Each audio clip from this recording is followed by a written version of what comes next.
Welcome to A Course in Miracles, where you'll discover health and well-being through inner peace. Your host is Eloisa Ramos, EFT master and author of Beyond Self-Esteem, Discovering Your Boundless Self-Worth. Using EFT, the Ramos clearing technique, and the principles of A Course in Miracles, you'll learn how to open your mind to healing and to all that is inherently yours: deep fulfillment, vitality, joy, and inner peace.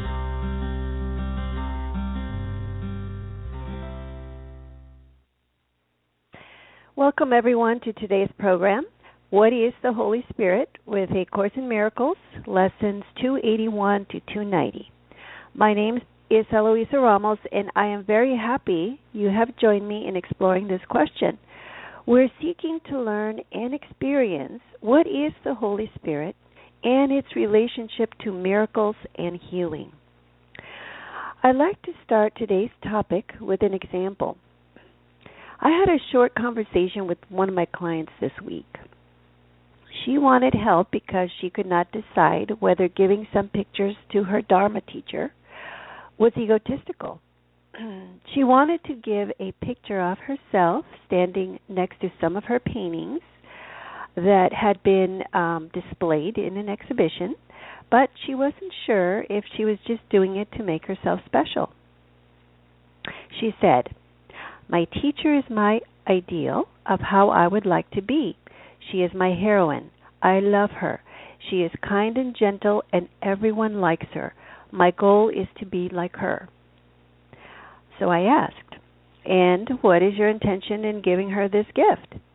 She said, "I want her to know me better and like me. I like how I look in the picture that I'm giving her." I said, "Okay. You have an ideal image of your teacher, and you want to be like this ideal image. Do you really know your teacher? Is she this ideal image?" She replied, "No, I don't really know her, and I see that she's not this ideal image in my mind." I said, "Since you want to be like this ideal image, which is your definition of a loving person, you must not be seeing yourself as a loving person." She replied, "Everyone likes my teacher, and by grace, not by my own doing, I have changed, and now I have more people telling me they like me, but I was not very likable before." I said, "Okay, so you changed by grace and not your own doing. If this happens by grace, why do you need to make it into a goal and accomplish this by yourself? Is grace doing it, or are you?" She saw the split in the contradiction of believing grace had changed her, but also believing it was up to her to change herself. We just did some brief tapping and cleared this split there. But because we only had a few minutes, I said to my client, "Your question cannot be answered until you look at how you are seeing yourself and your teacher." She could tell she was looking at herself and her teacher as personalities and bodies that others liked or did not like. I told her that she could not answer the question herself whether it was egotistical to give this picture to her teacher or not, as long as she was believing and seeing herself and her teacher as a separate body ego. So what happens is that when we identify with ego body, this keeps our conscious mind from being able to see or go beyond the ego body illusion. The question that my client was asking can be made, but the part of her mind which is identified with the ego thought system cannot give her a meaningful answer, since that would require going beyond the ego thought system to be able to judge that something is ego. It's like a fish that lives in water. It cannot judge it lives in water unless it goes beyond the water. So, when our thinking mind identifies with the illusion of body-ego, it is because it believes body-ego is real and not illusion. Otherwise, it would not identify itself with the ego nor the body, because it would be in a position to see that they are not real. So, when our thinking mind has identified itself as an ego body, it is in a reversed state where illusion is reality, believing that ego and body are real. This is where we need help from the Holy Spirit, which also lives in our mind. It is the part of our mind that we call the Christ, or our higher mind. And we talked about what the Christ is last week. By the grace of God, the Holy Spirit offers us the light of awareness that shows us the truth of what we really are, innocent and loving. It is not that grace changes us to be more loving. Love is our true self, because that is what our source is, and we cannot be unlike our source. It takes us to the recognition that we are the Christ, the Son of God, always in unseparated relationship with our source, the source of all life. Quote, He, the Holy Spirit, shines not in division, but in the meeting place where God, united with His Son, speaks to His Son through Him. Communication between what cannot be divided cannot cease. The holy meeting place of the unseparated Father and His Son lies in the Holy Spirit and in you. All interference in the communication that God Himself wills with His Son is quite impossible here. Unbroken and uninterrupted love flows constantly between the Father and the Son. Unquote. Page 289 text. When we will to know only the truth, the Holy Spirit guides our perception out of fear to love. It helps us clear our fearful misperceptions or miscreations so that we can perceive ourselves and reality clearly. It helps us to see things differently because it holds the light of truth, which shines the darkness of illusion away from our reversed mind. The Holy Spirit helps heal or undo the reversal that the ego-body identification induces in our perception, so we can identify with our true identity, our one self, the Christ.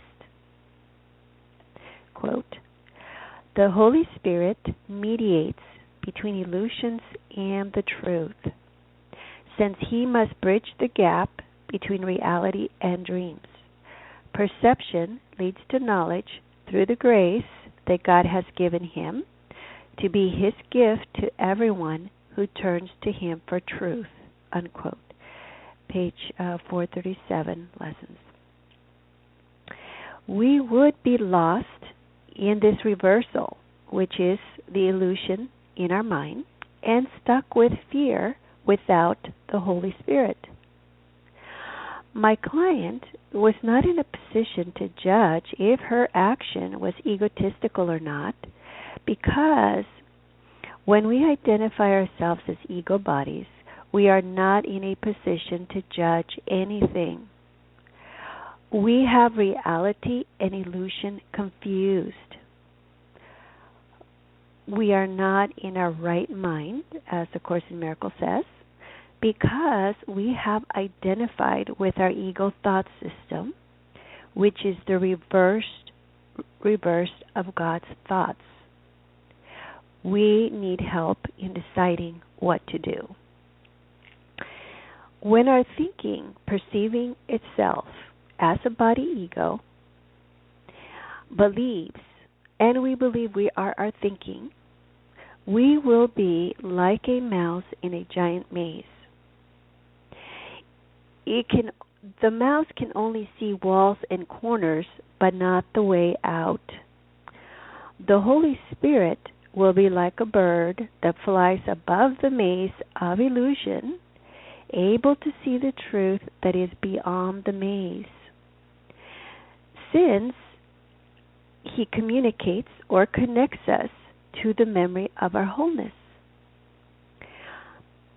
The Holy Spirit is in a position to guide the mouse out by deciding and communicating which way to turn at each corner of the maze.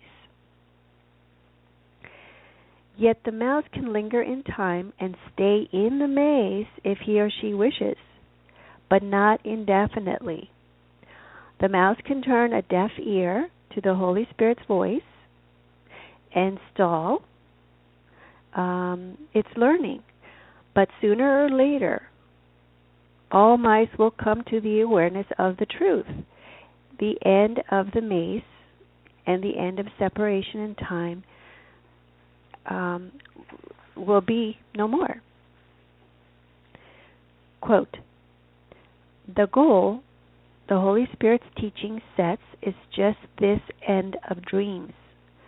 For sights and sounds must be translated from the witnesses of fear to those of love.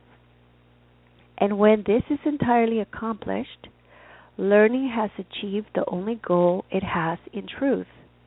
For learning, as the Holy Spirit guides it to the outcome He perceives for it, becomes the means to go beyond itself, to be replaced by the eternal truth. Quote, page 437, Lessons. The Holy Spirit will be our teacher until our learning takes us to knowledge where there is no need for learning, because there are no questions, only certainty and love. The mind will then have returned to its original whole state before it traded perception for knowledge. So, with my client, I suggested she ask the Holy Spirit to decide. Quote, say to the Holy Spirit only, decide for me, and it is done. For His decisions are reflections of what God knows about you, and in this light, error of any kind becomes impossible, unquote. Page 278 of the text. The decisions made by the Holy Spirit for us reflect the light of truth. They will be in alignment with our highest good. We must remember that our judgments are based on subjective interpretation and perception. They rely on past learning that has no reality in the present. Error is inescapable when we judge because we cannot know anything truly through our ego thought system. It cannot offer us certainty, though we want to believe it can. Quote, understand that you do not respond to anything directly, but to your interpretation of it. Your interpretation thus becomes the justification for the response. That's why analyzing the motives of others is hazardous to you. There is but one interpretation of motivation that makes any sense, And because it is the Holy Spirit's judgment, it requires no effort at all on your part. Every loving thought is true. Everything else is an appeal for healing and help, regardless of the form it takes. Unquote. Page 215 text. Fear comes with believing we are separate from Source and each other, because attack is now possible, and the body, being perceived as life, can suffer and die. This is what A Course in Miracles calls the memory of terror, or the moment, the time of terror, detour into fear, that we relive when the mind believed separation from God was possible. This memory is insanity, and so our mind needs healing. Quote, "Let the Holy Spirit remove all offenses of God's Son against himself, and perceive no one but through his guidance, for he would save you from all condemnation. Accept his healing power and use it for all he sends you, for he wills to heal the Son of God, in whom he is not deceived." Unquote. Page 214 text. Our mind is sick when it believes it can be separate and unlike its source. It is denying truth. Our mind is healed when it is no longer confused about its identity and source and perceives its oneness with all of creation. Quote, "Miracles are merely the translation of denial into truth. If to love oneself is to heal oneself, those who are sick do not love themselves. If they knew the truth about themselves, they could not be sick." Unquote. Page 218 text. The release of the fear that comes from letting go of our perception that we are separate ego bodies that can be attacked results in healing, because the miracle that comes from choosing love and forgiveness over attack is what heals. Quote, "Having taught you to accept only loving thoughts in others and to regard everything else as an appeal for help, he, the Holy Spirit, has taught you that fear itself is an appeal for help. This is what recognizing fear really means. If you do not protect it, he will reinterpret it. That is the ultimate value in learning to perceive attack as a call for love. We have already learned that fear and attack are inevitably associated.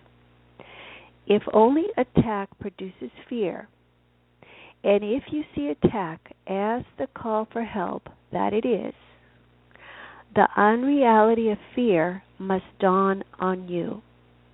For fear is a call for love in unconscious recognition of what has been denied."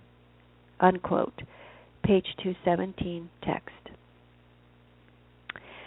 The Holy Spirit is giving us another way to interpret the fearful meaning we have given to attack, in terms, not in terms of fear, but in terms of love.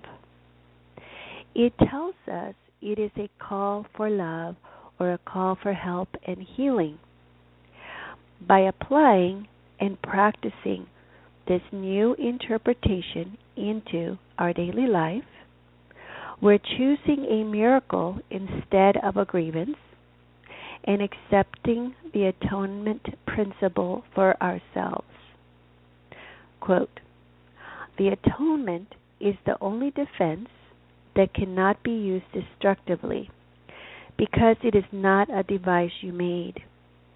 The atonement principle was in effect long before the atonement began.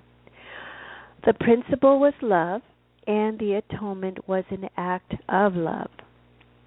Acts were not necessary before the separation, because belief in space and time did not exist, unquote. Page 20 text. So, the healing of our mind and its belief in separation comes about through acts of love. To choose to interpret attack in terms of love is our choice to perceive with the Holy Spirit, and it releases fear because we are changing our mind about what we want and therefore what we want to see. We are choosing to see love instead of fear. The relationship between the Holy Spirit, healing, and miracles is this, quote, all healing is essentially the release from fear. To undertake this, you cannot be fearful yourself. The miracle is the means, the atonement is the principle, and healing is the result, unquote. Page 23 text. The Holy Spirit is teaching us how to release the illusion of fear through our acceptance of the atonement, which is an act of love or forgiveness. The act is an affirmation of our belief in oneness, which allows for the changing of our mind. The changing of our mind is the letting go of the denial of truth, which is the miracle. It is the end of illusions because the mind has accepted truth instead when it changes its mind. By choosing love and forgiveness, our mind is healed. The power to heal is in the choosing of the miracle over the grievance. That is the way to love and why forgiveness heals. The Holy Spirit helps us perceive truly and release the ego thought system and the belief in sin and separation that we taught ourselves. Quote, He will employ the means you made for exile to restore your mind to where it truly is at home. From knowledge where He has been placed by God, the Holy Spirit calls to you to let forgiveness rest upon your dreams and be restored to sanity and peace of mind. Unquote. Page 437. The Holy Spirit only asks that we do not close our minds to Him and hide our fearful memories and beliefs. We have a tendency to be afraid of what we fear, and so we hide our fears from our conscious awareness, believing that that is how we can stay away from them. Deeply buried is the terrifying memory when our mind believed that we could be separate from God. This memory needs to be brought to the light of the Holy Spirit and healed.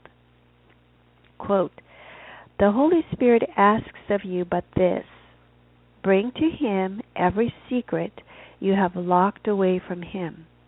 Open every door to Him and bid Him enter the darkness and lighten it away. At your request, He enters gladly. Unquote. Page 288 text. Here's an example of how to open the door to the Holy Spirit and bid Him enter.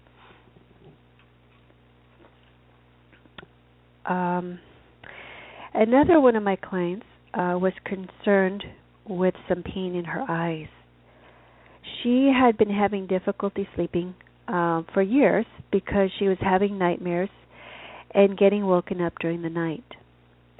The following day, her eyes would collect fluid and hurt. So her thoughts were, quote, "My eyes are not working. I don't know what's wrong," unquote. These thoughts would bring up fear, and she would feel distressed when she drove her car. And she thought she should not be with other people since she felt awful. This, in turn, brought up feelings of limitation and separation, which would then lead to judging herself as not having done a good job of taking care of her body, which further got interpreted to mean that she was inadequate, guilty, and vulnerable to her miscreations. I wanted my client to notice her thinking, how it went from one negative thought to another, on and on, in a self-reinforcing loop. This is typical in what we call polarity reversal in EFT. My client's thinking was reversed, and she was believing every negative thought. It is important to notice when our mind is like this, because it's necessary to ask for help from the Holy Spirit. And of course, please get help from a health professional if you need so, because our thinking alone will not get us out of this loop.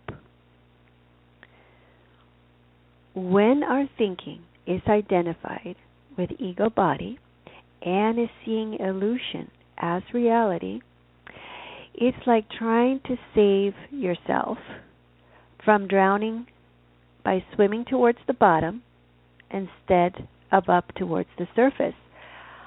Our bearings are turned around. They're reversed. The mind is literally trying to release fear with more fear. So I instructed my client that the moment she became aware of the fear and distress arising from these thoughts, she needed to ask the Holy Spirit to help her see the truth of her reality and to begin questioning the identity of the me and the I that was feeling scared and distressed. So to do this, she needed to bring her attention to where she felt the fear or distress to see exactly what was experiencing the suffering and give it her attention to be able to look at it. This is the process of opening the darkness to the Holy Spirit. The Holy Spirit holds the thought that says, quote, "Father, your Son is perfect.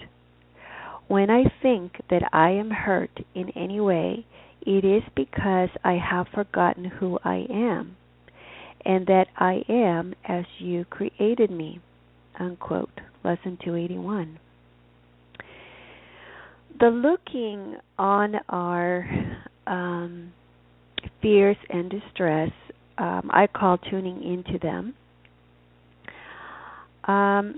is necessary to open up our defenses and to stop protecting the fear. Because it is our protection of the fears that make them real in our mind. Quote, "He brings the light to darkness," and we're talking about the Holy Spirit, "if you make the darkness open to him. But what you hide, he cannot look upon. He sees for you, and unless you look with him, he cannot see." The vision of Christ is not for him alone, but for him with you. He, the Holy Spirit, holds the light and you the darkness. They cannot coexist when both of you together look on them. His judgment must prevail, and he will give it to you as you join your perception to his. Joining with him in seeing is the way in which you learn to share with him the interpretation of perception that leads to knowledge. Unquote. Page 288, text. When we are unwilling to look at the pain within, we have closed the door to the Holy Spirit. Many of us are afraid to look at it, but it is a necessary step in the release of the pain and of illusion.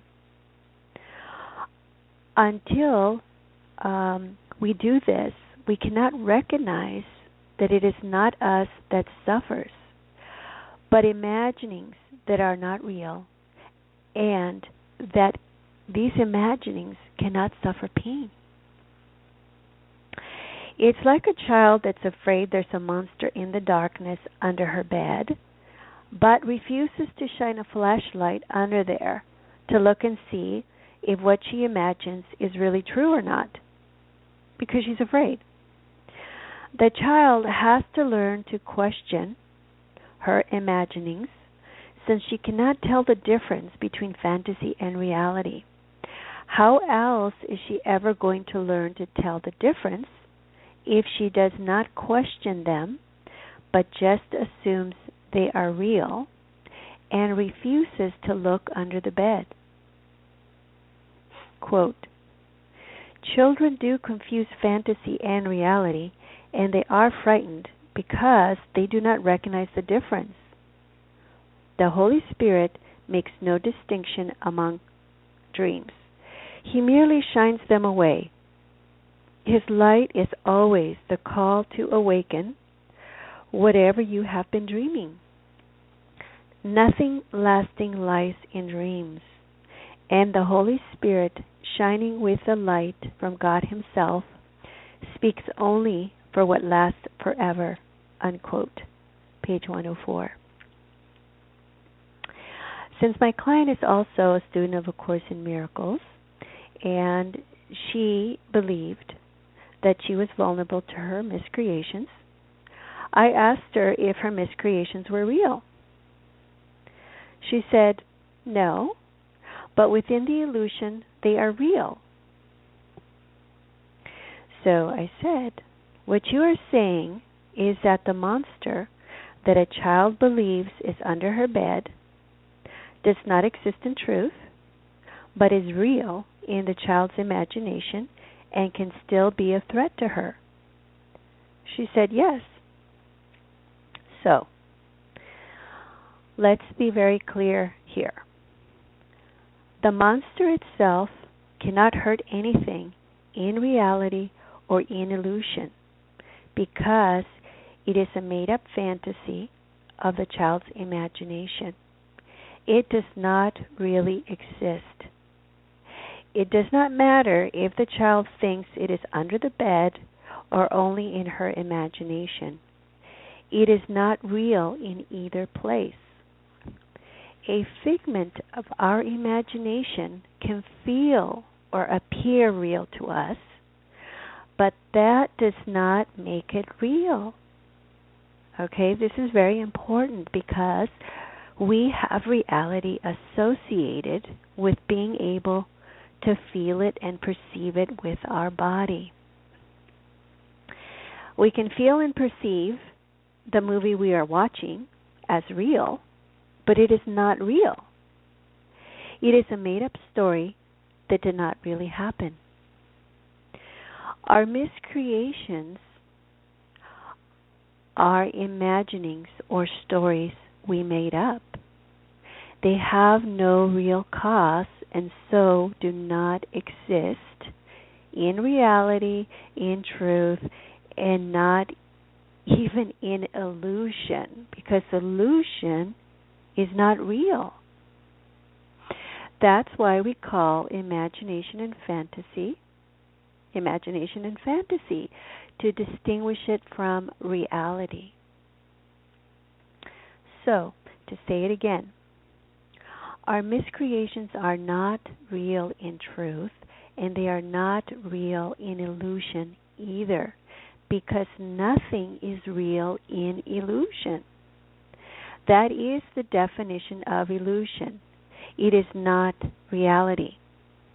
Our miscreations can appear or feel real in illusion, but that does not make them real. Appearances do not make truth.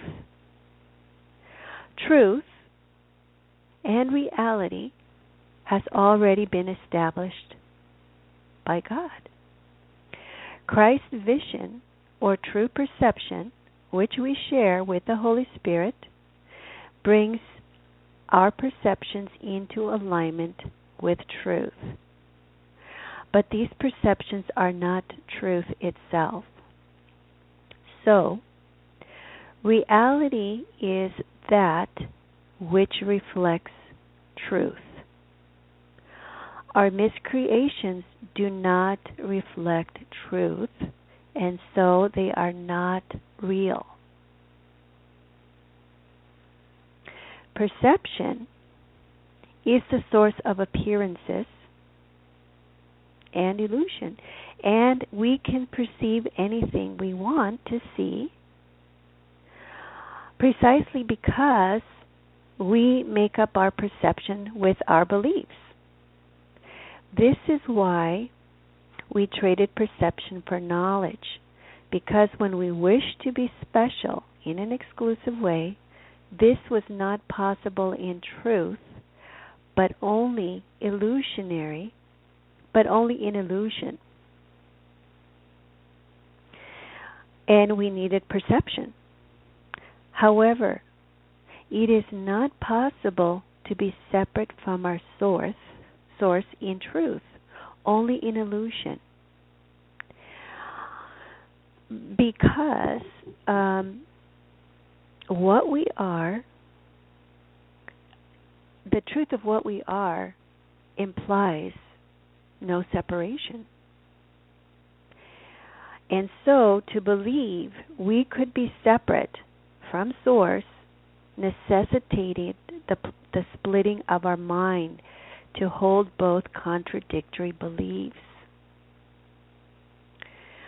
This is called dissociation, and why we need the Holy Spirit's help, because we can no longer distinguish reality from non-reality, because we want to believe both reality and illusion are real. We're trying to stand on this,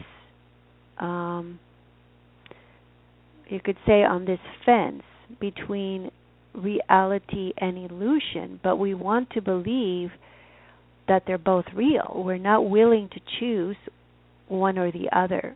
And it's not really possible to choose just illusion, because we cannot be separate from source and have life. That's what life is. One more point before, we wrap this point up. If a child believes the monster is real, she will have to also believe that she is something that can be hurt. What will give the child the impression that she is vulnerable and weak and can be hurt by monsters is her belief that she can be something other than how God created her, something unreal like the monster. So, whenever we feel afraid or disturbed by anything, we are believing we are something made up or unreal, and that is the ego body. That's why Lesson 281 says, quote, "I can be hurt by nothing but my thoughts. I will not hurt myself today, for I am far beyond all pain. My Father placed me safe in heaven, unquote. What appears to get hurt by our imaginings is not our real self.